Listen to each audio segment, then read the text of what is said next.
Hey everybody, it's me, Shallow360. 5 years ago, I had a conversation with you in my car in the morning about the passing of Kim Jong Un, uh, lead main vocalist of SHINee, and now it's 5 years later, and it's time to have another conversation. 5 years is a big anniversary. It's a big anniversary for me, and it might be a big anniversary for you. And 5 years is also very strange to me because I found SHINee in 2012. I've spoke about it on my channel before, but the first SHINee video I ever watched was Sherlock. And I remember not knowing anything about SHINee, never heard of them, was just getting into K-pop. And I remember watching this video and thinking, I'm obsessed. Who is this? How do I get more of this? And even from the very first moment, SHINee was everything for me. They were everything for me. And I remember 5 years ago waking up that morning and it being a beautiful morning, and within seconds of being awake, everything changed. And in the last 5 years, um, it's been a lot. It's been a lot. And it's just really weird that I've only had Jonghyun for 5 years in his living, breathing form, and I've gone 5 years without him. And now, after this year, I'll have had more SHINee without Jonghyun than I've had SHINee with Jonghyun. And that feels impossible. But I think over the last 5 years, all of us have gone through a lot. And I think we've all learned a lot, and I think we all have a lot to discuss. And so I have some talking points for me, and I'm going to ask for some talking points from you. But I want to start with one really big thing that I think is been on everybody's mind and continues to be on everybody's mind is how we honored Jonghyun's legacy in the last 5 years appropriately. Um, and in order to answer that question, we have to answer the other question is, what is his legacy that we're honoring? Is it his music? Well, I think that SHINee fans and fans of Jonghyun have done their best to honor his music over the last 5 years. I think that the idols that admire Jonghyun in his life, whenever they've gone on variety shows and had the opportunity to present his music, they have. I think they've done really well doing that. Um, we have purchased albums. We continue to listen to his songs. I know that ever since Spotify started doing Wrapped, SHINee has always been on my top 5 list. Um, and I think that music wise, we promised that we would never let him be forgotten, and we haven't. Um, I think there are certain moments that have been harder for us as a fandom to really embrace than others. And I think there are some people who still really can't deal with certain things. But in terms of a musical legacy, I think that Shawwalls have done exceptionally well with trying to honor his musical legacy. Um, I think, again, for the media, that's harder for people to process and harder for people to listen to. Um, Even though I know a lot of times I speak about Jonghyun in a very easy way, there are things that are hard for me to listen to. I still have not made my way fully through the From Now On concert. It's been years since that concert was issued on DVD. I own it. I own a physical copy. I've seen clips of it on YouTube. To this day, I have not been able to watch the full thing. I also don't particularly enjoy certain songs off of Story Op 2 because I think their associations have become so ingrained in some of the more negative media that has been shared about Jonghyun that I can't listen to them without riling myself up, and so I don't. It's just it's not worth it for me. It's not worth it for my mental health.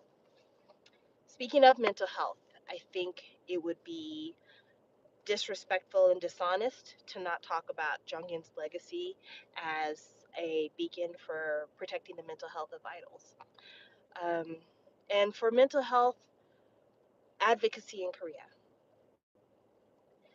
When the reports initially came out about how Jong-un had tried to receive help and how he had just basically been told, like, you have no reason to be sad, you should try harder to be happier, I think the outrage that so many of us felt was not just contained in the Western lens that Western fans had, but I think there were a lot of people in Korea who said, this is a sign that we need to change our opinions about what it means to be sad.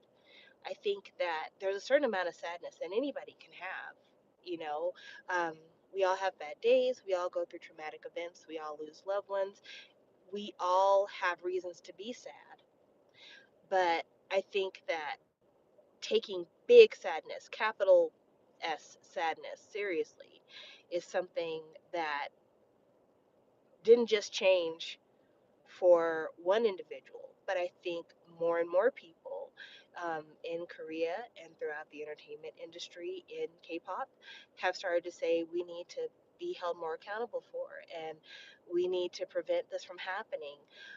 It's just unfortunate that a lot of that conversation wasn't able to prevent some of the colleagues of Jung Yun's from deciding to end their own lives. And I mean, at this point, I don't think you can think about Jungin without thinking about Sully and without thinking about Kuhara. But I think that Jungin's life and his subsequent passing have saved lives. I truly, truly believe it. I truly believe that the way that the media has talked about him, the way that he was treated prior to his passing, I think the advocacy that his family has done on his behalf, I think has really changed the narrative. And now, when you look at news articles about K pop idols, you see where idols are allowed to not be at concerts because they need to get well. And it's not just because they're recovering from a twisted ankle or having COVID, it's because someone is exhausted and they need to not be there. People are allowed to take wellness breaks from their groups. This is something that I don't remember ever hearing about prior to Jungin passing away. And I can't help but wonder how many times taking a wellness break has saved someone. And that's a part of his legacy.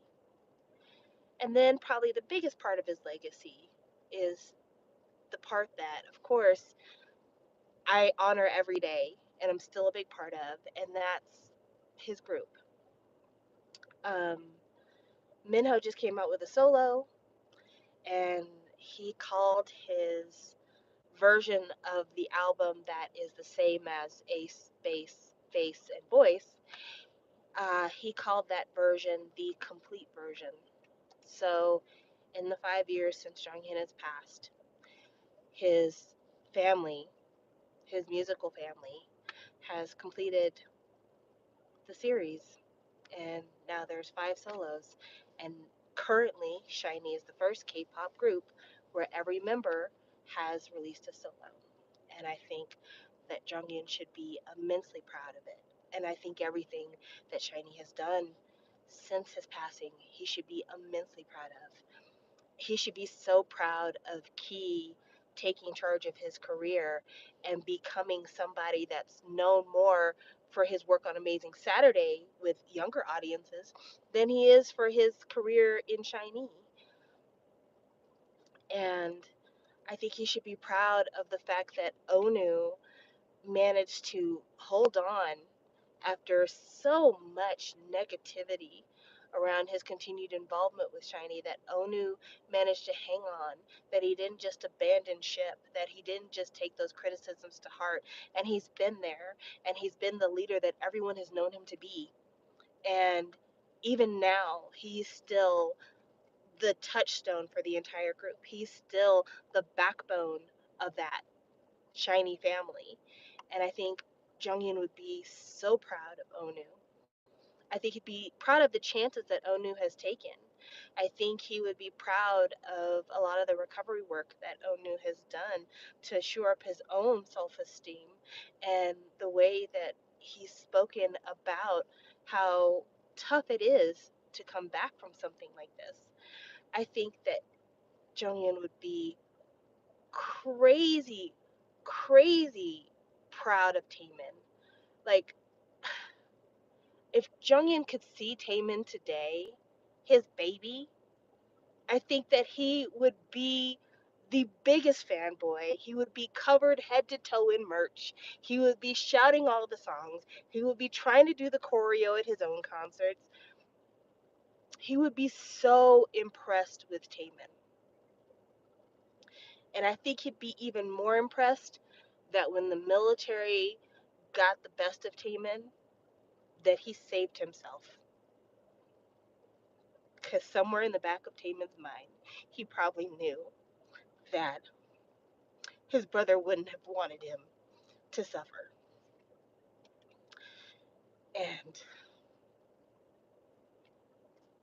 I think every day, Jongin compels people to look out for themselves. He compels people to take better care of themselves. And he's compelled Shiny to live on in a spirit of joy and of insight that maybe they didn't have time to before he passed. And Minho is still out here. He's still exactly who you thought he was before you left. He's still that baby. He's still our boy.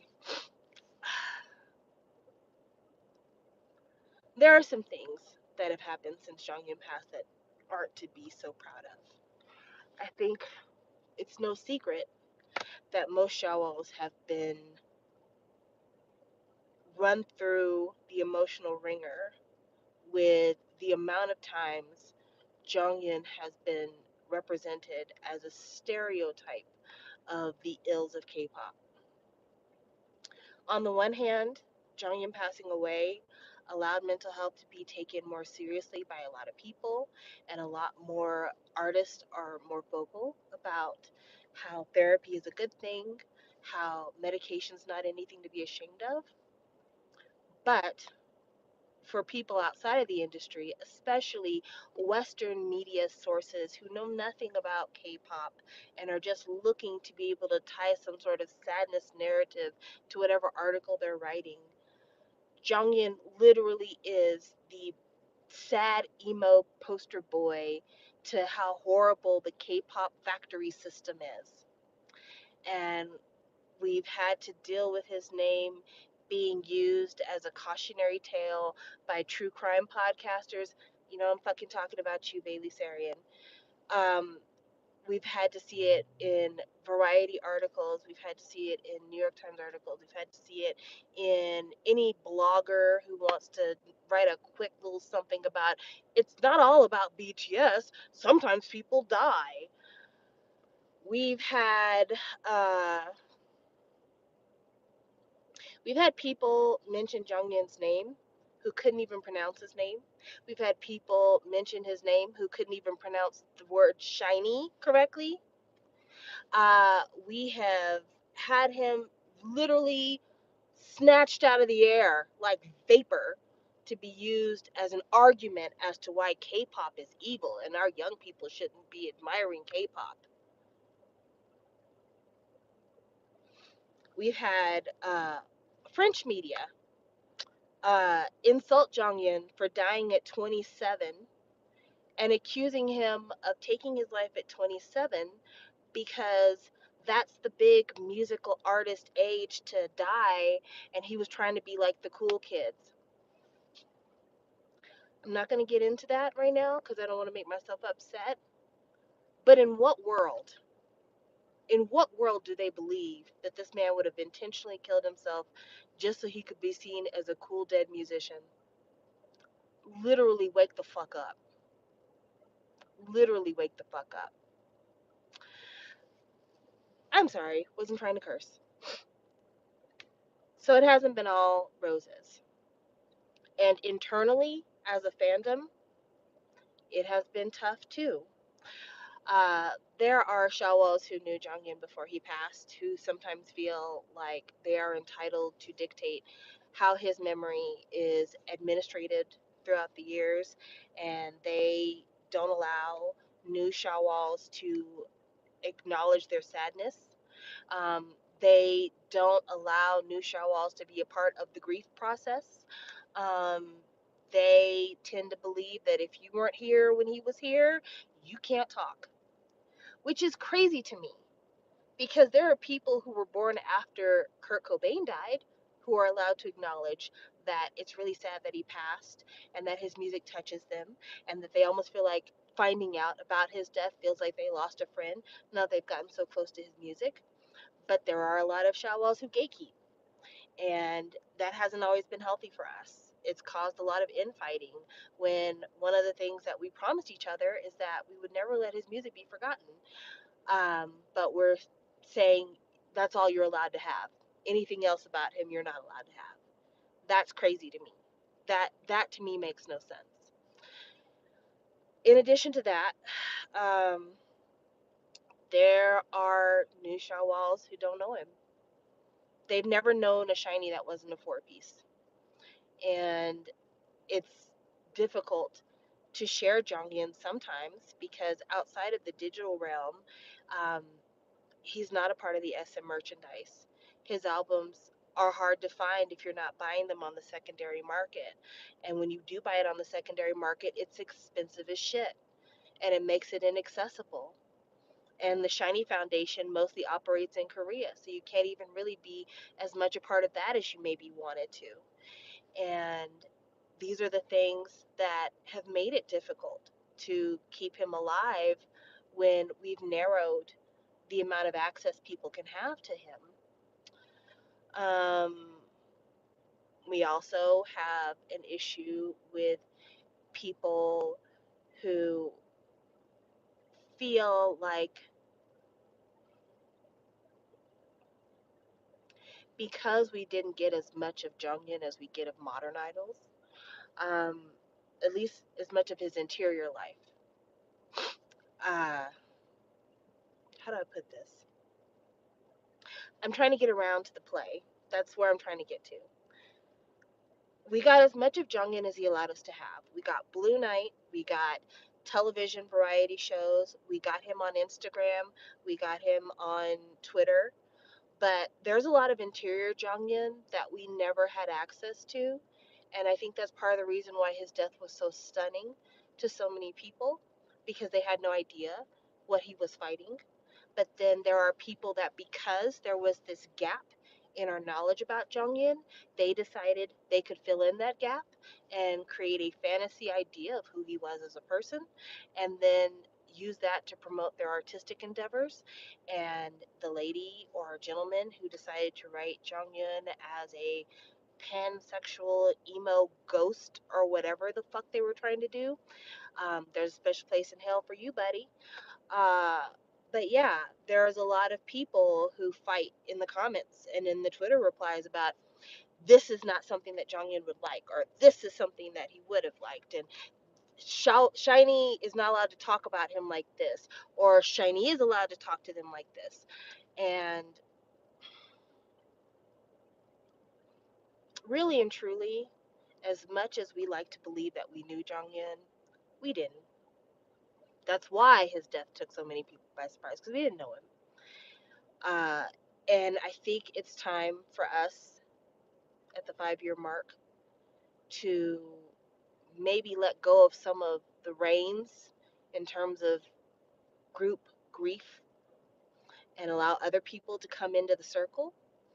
But I also think anyone saying that they're the person who knows Jonghyun the best and would know what he would and would not want, unless somebody is creating something that is whole cloth fabricated, we really don't know what Jonghyun would have wanted.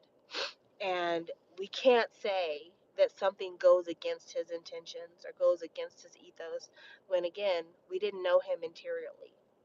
And so I think it's time for us to kind of open our hands and allow other people to reach out to us and pull them in to this group thing. Speaking of groups, I have to kind of give an apology to Shiny. I talked about it on Twitter, but I'm going to talk about it now.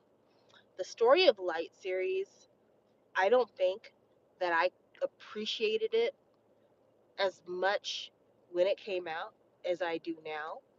We are now 4 years away from the series of Light. And I think about what a groundbreaking, game changing piece of media that is. In every way, there was no precedent for it in Korea. There had been artists that had sung tributes to their fallen band members. There had been groups that had lost people, and there had been really emotional performances addressing that loss, and people who had interviews about that time period and what it meant to get back together as a group. I'm specifically thinking of SG Wannabe, but there had never been a group as visible as Shiny come together and as a group say, we are in therapy, we are talking to each other, we are addressing our grief, and we are creating a space for our fans to address grief with us. We are going through this journey together so that we all can heal. It had never been done in K-pop before. And God, I hope it never has to be done again. But how proud are we that our boys gave us a 3-part series where they shared their thoughts with us. They talked about Jonghyun so that we didn't have to believe that he couldn't be talked about. They gave us all the permission to say his name when so many people after he died didn't know what was appropriate. Are we allowed to talk about him? And every single time after the Story of Light, Shiny has always reminded us it is 5.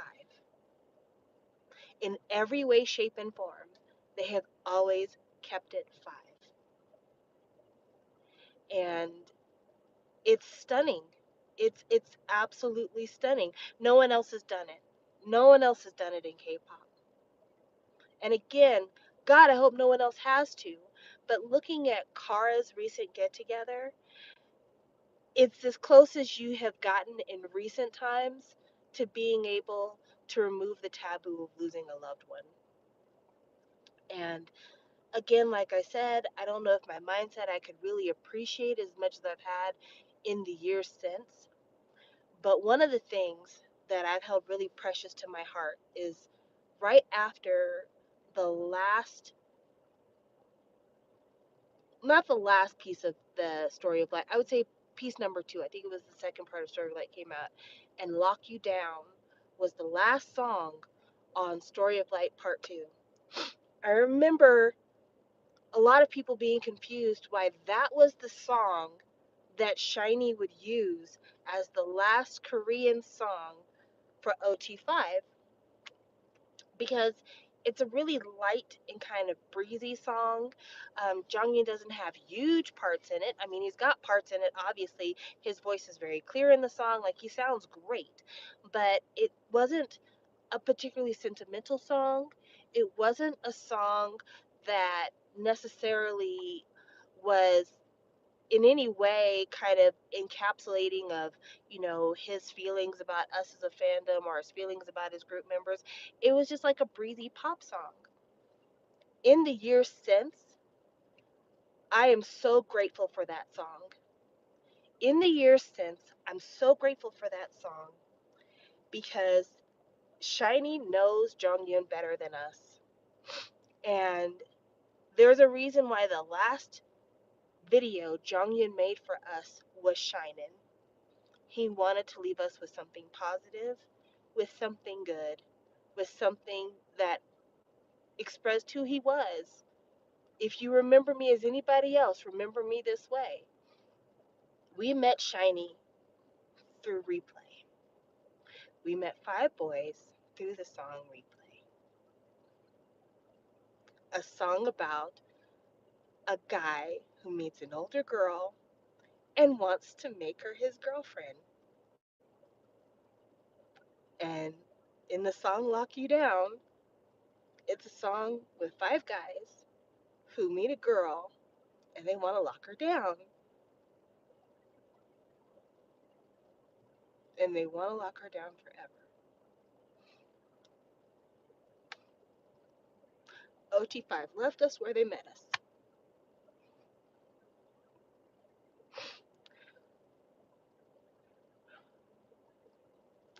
It is still very hard. I try not to cry about it too much, but it is still very hard to to realize he's gone. I mean, it's a fact. I'm not in disbelief, but it is still very hard to know that everything we have at this point, more than likely, is everything we'll ever get. It is very hard that as K-pop goes on, Jonghyun will be seen more of an Elvis type of figure to young people than as the vibrant, still alive boy he is in our mind. And one of the hard things about grief is that wherever you leave people at the end of their life, that's where they stay for you, but that's where you stay with how you feel for them. I was in my 30s when Jonghyun passed away. I'm now in my 40s. I was 11 years older than Jonghyun. I'm now 16 years older than him. I don't feel it. When I think about him, I'm still the 30-plus-year-old that met him for the first time. When I think about Jonghyun and SHINee, I'm still in my early to mid 30s, and he'll always be just as fresh and preserved and pristine as he was the first time he said, "All stop" to me. He lives in a place inside of me where no one ever gets sick, where he'll never grow old, where he will never be sad, where nothing can ever harm him again.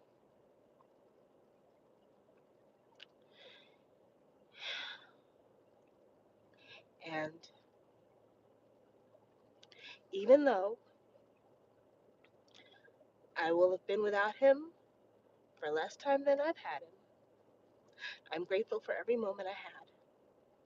I'm grateful that there are still episodes of Hello Baby I can reach out to. I'm grateful that there's still so many moments in pop culture that I can still reach out to and still experience him. I'm so grateful that Key mines his telephone archives to give us new clips of Jonghyun whenever he can. I never will regret a single moment I have spent as a Shawwal. I'm so glad I met them in 2012. I'm so glad. I'm so glad I was a fan when bass dropped. I'm so glad I was a fan for She Is. I'm so glad I was a fan for One and One. I'm so glad that I'm a fan for Chase and Atlantis and Don't Call Me and Gasoline and Dice and the Never Gonna Dance Again series and Advice. I'm so glad I'm here. I wish you were here too. But I thank you for the time that you spent with us.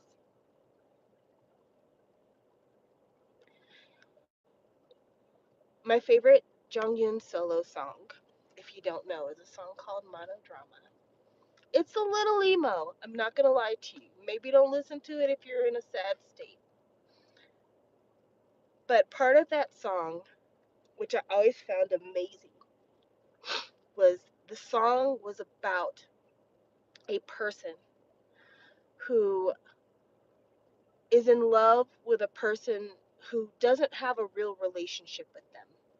And they go through all of these emotions regarding this person, but it's just on their side. That person doesn't respond, doesn't react. It's not their fault they feel these things. This person is an avatar for all of the kind of internal monodrama that the narrator is going through.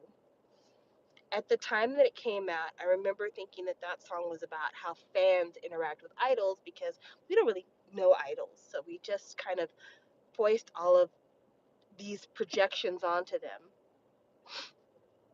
And now our forever boy is our monodrama. There's nothing he can ever say to us. There's nothing we can ever hear from him again. There's no new anything. All of the drama that we go through with Jongyun is just that. It's our drama. And I hope that as a fandom, we get to a place where we can have our monodramas, but never let it get in the way of honoring Jongyun, really honoring him, and really preserving his legacy the way that we promised we would do 5 years ago. Thank you for joining me for this talk. I know I've been all over the place. Just so you know, I decided to do this conversation live because when I tried to pre-film it, I pre-filmed it 20 different times. I cried in at least 10 of those attempts, and I was scatterbrained for it all. But I knew that I wasn't going to be able to have this conversation on Sunday or Monday. So I needed to have it now before I get too close and just need to kind of be in on my own. But I know that, part of our relationship here on YouTube is that we're Shawwalls. So this is a very important anniversary for Shawwalls. And I'll say the same thing I said the last time, 5 years ago. If you are going through anything that makes you believe that taking another breath is not in your best interest, please, please, please talk to someone who will believe you. Don't talk to the people who have been dismissive. Don't talk to the people who won't take you seriously. Don't talk to the people who make you feel worse about yourself. Talk to someone who believes you. Don't give up on yourself. Please believe that help can be achieved, that you deserve help. Take care of yourself. That's what Johnny would have wanted. Bye, guys.